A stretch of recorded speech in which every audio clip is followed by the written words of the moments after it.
I now recognize myself for 5 minutes of questions. Mr. Sadler, the U.S. is engaged in an era of great power competition, yet our actions haven't always reflected the urgency of this challenge. How would you assess the United States' current strategic posture in relation to China and Russia, and are we sufficiently prioritizing military readiness and deterrence? Yeah, the short answer is that we're shooting behind the duck, to use a Southerner's term here. We've admired this problem as a nation, bipartisan, multi-branch, executive, Congress, for far too long.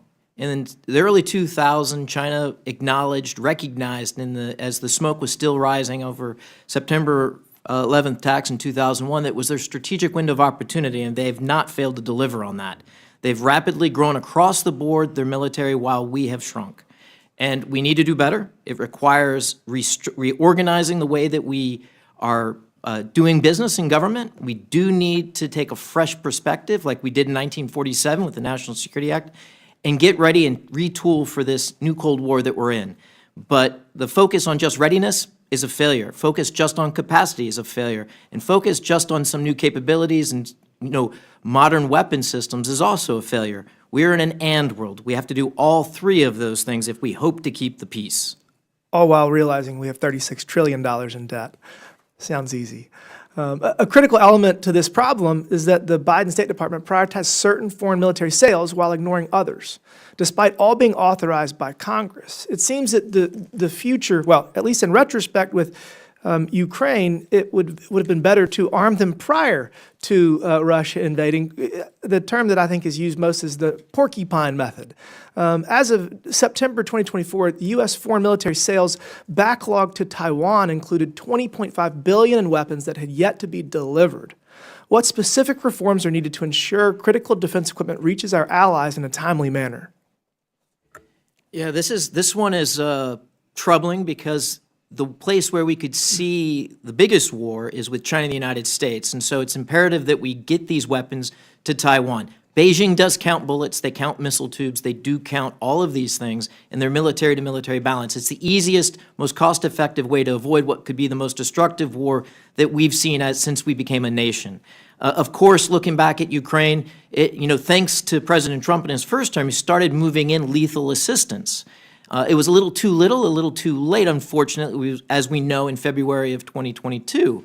But we can't allow that mistake to be repeated in Taiwan. The odds are too high, so we need to get that moving. It is process as much as it's money, but it's also industrial capacity. And that means you have to sustain the demand with orders and with resources and budget. And it's really a question of prioritization. Thank you for that. Dr. Olidort, can you outline the key differences between the Trump and Biden administration's approach to securing the release of American hostages?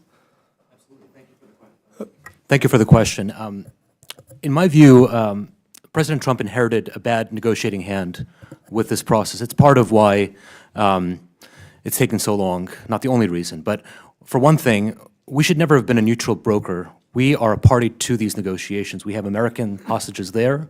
We should have never taken this passive approach. That's just on the framing of it. And there are also about a dozen nations that were represented among the hostages. In other words, there were a lot of opportunities to reframe and reshape how those negotiations would take place. But I think the more important issue is the withholding of assistance to Israel, the operational and tactical direction and management of Israeli military engagements in Gaza, which are far and beyond any modern military in terms of preserving human life. That all had a corrosive effect by by showing a big gap between the United States and our close partner. So I think those two hand in hand were problematic. Thank you. I want to thank each of the witnesses again for testifying.